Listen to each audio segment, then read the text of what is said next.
How is it we have come to the point that we think the government exists to serve us?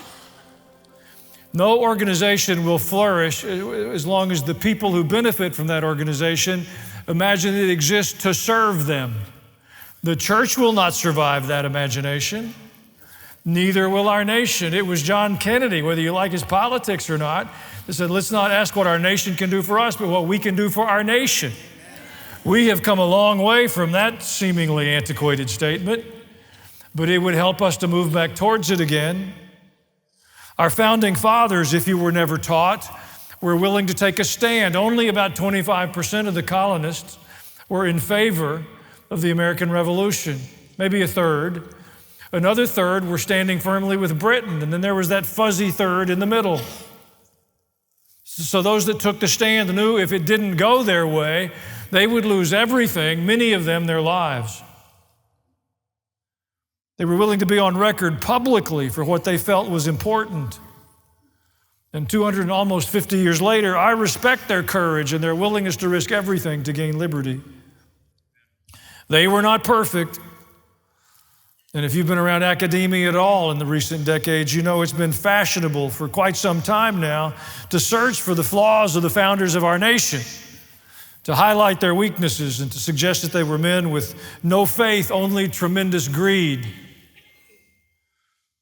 Well, I would remind you, in passing at least, that all humans are flawed. I don't say that to excuse their behavior, but they do have to be understood against the context in which they lived, you and me included. However, history has spoken clearly on the efforts of those who signed our Declaration of Independence.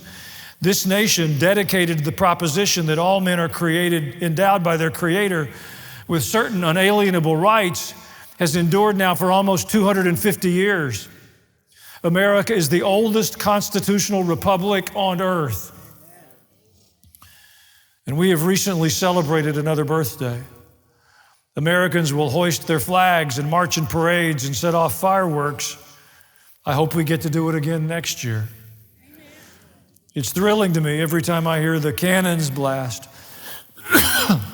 that rousing finale to the 1812 overture.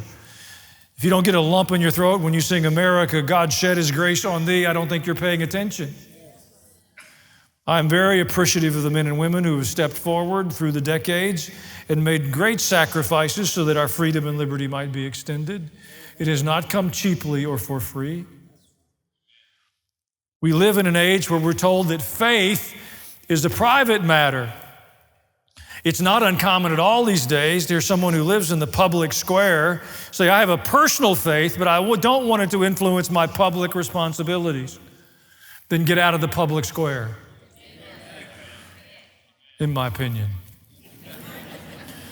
Or perhaps we hear a statement like, well, personally, I'm appalled, but I feel I must be supportive publicly. There are many ways that we have been coached to separate our beliefs from our behaviors. I don't believe it's a wise pathway. In fact, to be blunt, I believe it's cowardice. The New Testament refers to our relationship with God in terms of a marriage commitment. Not my imagination, that's one of the images the New Testament presents to us. Imagine, if you will, just turn on your imagination for a moment, if I told Kathy that privately I was devoted to our marriage.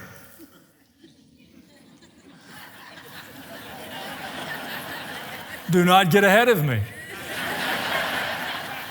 That whenever we were alone, I would honor those vows. However, publicly, I didn't think it was prudent to be burdened with the limits of a fanatical commitment to a single person. That we should display a more inclusive worldview. I want to model diversity. I'm afraid some persons might be offended by my refusal to value them as highly as I value Kathy. Therefore, when I'm in public, every woman should be received with an equal expression of appreciation.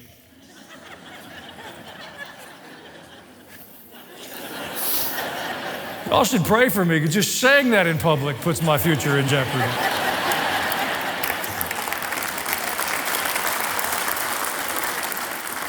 Obviously, the notion is foolish. But no more so than when we abandon our faith and our principles because of fear or threat and we blame it on the public square. We are standard bearers of this generation. Our choices will determine much of the future for our children and our grandchildren.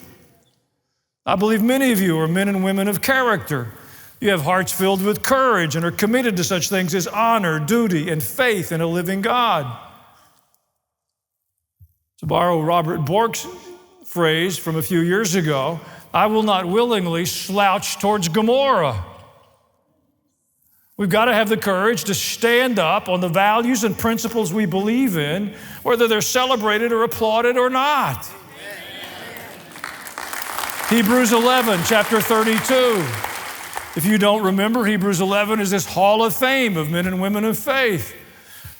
And at the conclusion, they run out of time. The author says that. He said, I've got more stories. We got to hurry through the museum. He said, I could go on, but I've run out of time. There are so many more. Gideon and Barak and Samson and Jephthah and David and Samuel and the prophets. Through acts of faith, they've toppled kingdoms. They've made justice work. They took the promises for themselves. That's an assertive response. They took the promises for themselves. We celebrate our freedom. We celebrate those people who spilled their blood to break the bondage of slavery in our nation. We celebrate those who waded ashores on the beaches of France so that we didn't live under tyranny. Are we going to take the promises of God? Or are we going to take the blessings and act like we didn't know we were capitulating our values for the momentary profit? In Ephesians 3 and verse 20, it's the Message, but I like the translation. It says, God can do anything, you know. Far more than you could ever imagine or guess or request in your wildest dreams. He does it not by pushing us around, but by working within us, His Spirit deeply and gently within us. The message I've been offering for some season now is that I believe God would bring change to us, that we could have a more powerful faith, a more transformative faith, a more personal faith, a more Spirit-directed faith. We know how to play church. We know when to sit and stand. We know the vocabularies to words to use and the beverages that are appropriate in public, but are we willing to be a people transformed by the power of God? I have no interest in playing church. None. But I have a tremendous enthusiasm to be in the midst of a group of people who are yielded daily to the authority of Jesus of Nazareth. You know, heroes in general are just no longer fashionable. In fact, words like honor seem a bit out of style. That's tragic. Truth, we are told consistently, is subjective, that no one should be able to define my truth. That is a very childish notion. Fair play seems naive and old-fashioned. Personal integrity is no longer as important as personal expression or satisfaction. Holiness, sanctification, or purity, those are terms reserved for the radical fundamentalist type of Christians. Count me in. I read something recently I wanted to share with you. It's a little snippet of our past, but maybe if we know more about our past, we'll be more appreciative of the present we hold and have greater imaginations of the future. See, there is no American dream. There's American character that brings the blessings of God to our future. That is the dream. And if we trade our character for a bowl of porridge, there is no dream. I agree. It's a remarkable story. It's titled Uncommon Valor and Common Virtue. The chances are that the names Jack Bradley, Franklin Sousley, Harlan Block, Ira Hayes, Renee Gagnon, and Mike Strake don't ring a bell. But I bet you've all seen them. They're the 5 Marines and the Navy corpsmen who on February the 23rd, 1945, were photographed raising the American flag on Iwo Jima. The photograph, many argue, is the most famous of the 20th century. It inspired a nation and served as the model for the largest bronze sculpture in the world. It's the Marine Corps Memorial, or as I'm told, it's known in Washington, the Iwo Jima. The sextet's names don't appear on the memorial. Instead, visitors read, I quote, "Uncommon valor was a common virtue," end quote, on Iwo Jima. Truer words have seldom been spoken. There's a book. You can read more of the story. It's called Flags of Our Fathers. It tells the story of the men, actually they were boys, who raised that flag. It was written by John Bradley's son James with Ron Powers.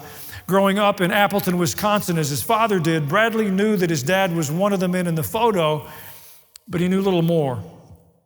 His father, like many of those who fought in World War II, didn't say much about their experiences. He told his family that the real story of Iwo Jima was the men who didn't come back. But Bradley was more than normally reticent. How reticent?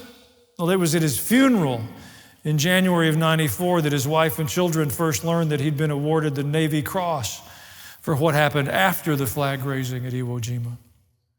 Corpsman Bradley rescued a wounded Marine who was pinned down by machine gun fire.